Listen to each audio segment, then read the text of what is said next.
Basa mula sa ikalawang sulat ni Apostol San Pablo sa mga taga-Korinto. Mga kapatid, kaming pinagkalooban ng kayamanang espiritual na ito ay hamak, kung baga sa sisidlan ay palayok lamang upang ipakilalang ang di malirip na kapangyarihan ay sa Diyos at hindi amin. Ginigipit kami sa kabi-kabila ngunit di nagagapi.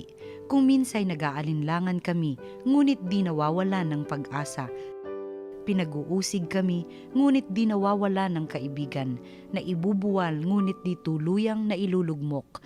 Lagi kong taglay sa aking katawan ang kamatayan ni Jesus upang sa pamamagitan ng katawan ko'y mahayag ang kanyang buhay. Kami laging nabibingit sa kamatayan, alang-alang kay Kristo, upang sa aming katawang may kamatayan ay mahayag ang kanyang buhay. Ano pat habang ako'y dahan-dahang namamatay, nagkakaroon naman kayo ng buhay na walang hanggan. Sinasabi sa kasulatan, nagsasalita ako sapagkat ako'y sumasampalataya, bunga ng gayong diwa ng pananampalataya. Nagsasalita rin ako sapagkat ako may sumasampalataya, sapagkat nalalaman kong ang Diyos na muling bumuhay sa Panginoong Hesus ang siya ring bubuhay sa akin kasama niya, at magdadala sa inyo at sa akin sa kanyang piling.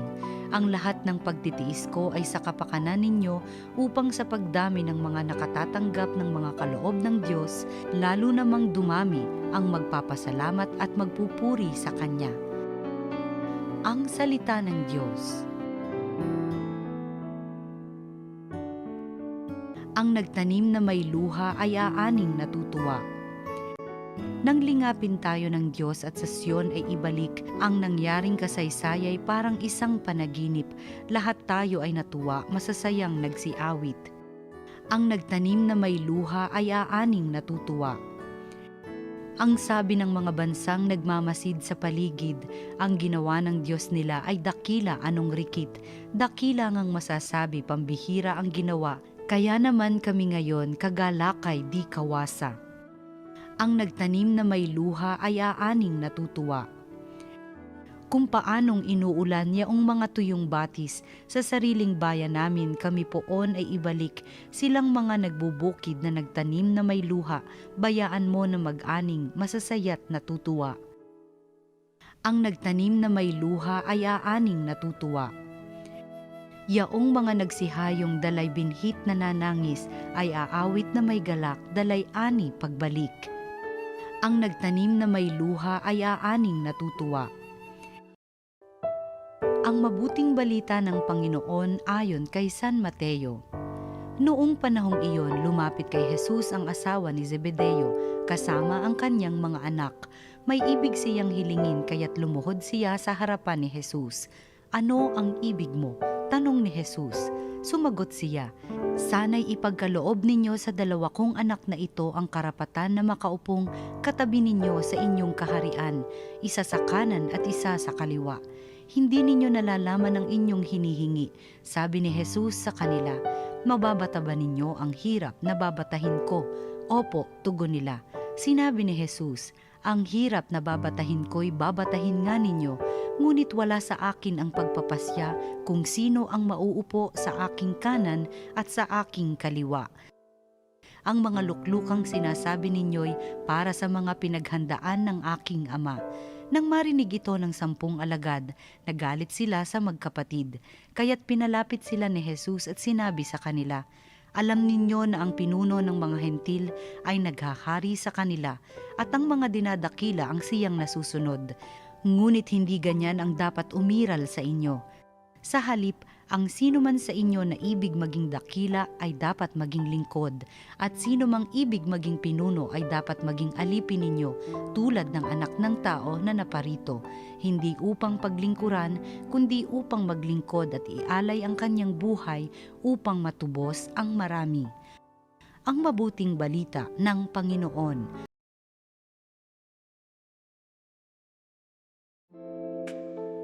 Magandang araw po sa inyong lahat. Narito na naman tayo sa ating makabuluhang programa, Salita ng Diyos, Salita ng Buhay, na kung saan nagiging liwanag natin sa daan patungo sa paghahari ng Diyos ang kanyang salita. Ngayon ay pinagdiriwang natin ang kapistahan ni Apostol Santiago. Alam niyo, sa ating ebanghelyo, binibigyan tayo ng ideya kung bakit tinawag ni Jesus ang magkapatid na Santiago at Juan na Sons of Thunder. Ang pisikal na tanda ng pag-ibig, mga kapatid, ng Diyos sa sanlibutan ay mamamalas sa mga seryosong sumusunod at naglilingkod. Ang kanyang buhay ay palaging labanan sa makasariling hilig ng laman. Namamatay sa sarili para sa kapakanan ng iba, para magbigay buhay. Sinulat ni San Pablo sa unang pagbasa, sabi niya doon, lagi kong taglay sa aking katawan ang kamatayan ni Jesus, upang sa pamagitan ng katawan ko'y mahayag ang kanyang buhay. Alam niyo, wala namang gustong mamatay. Kahit nga isipin ang kamatayan ay pilit natin inaalis sa ating isip. Lalo pat mamatay para sa iba, abay mabigat to. Paano natin to magagawa? Ang susi ay ang paniniwala na ang buhay natin ay hindi magtatapos sa sementeryo, sa kamatayan, kundi ito'y patungo sa muling pagkabuhay.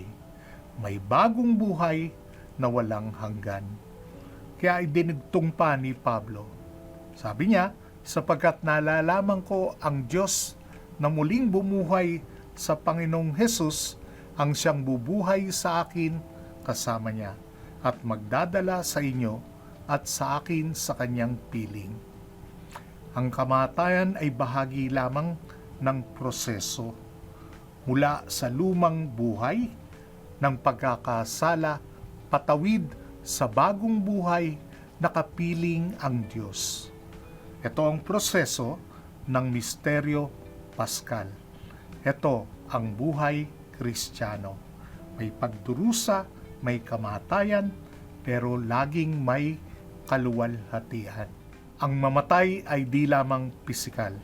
Bagamat buhay pa tayo, ay mayroong mga pangyayari o kalagayan ang tao na para bagang wala ka ng buhay. No? Matamlay ka, malungkot ka.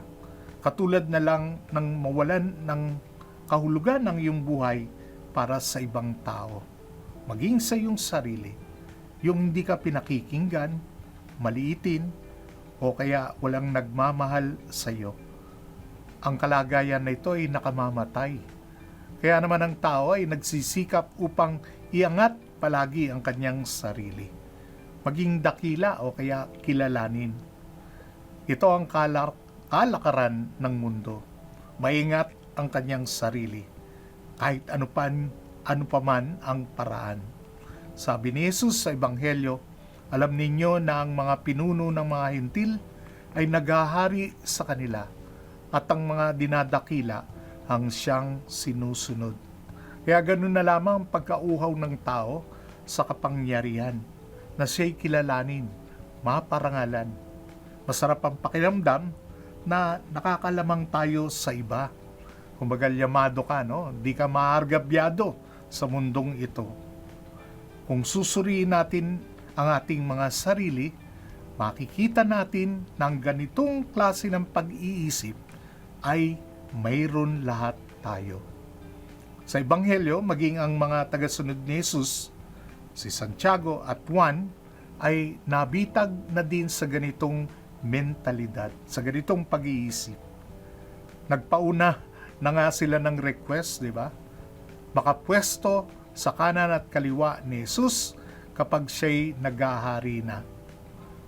Ibig sabihin, magkaroon ng marangal na posisyon.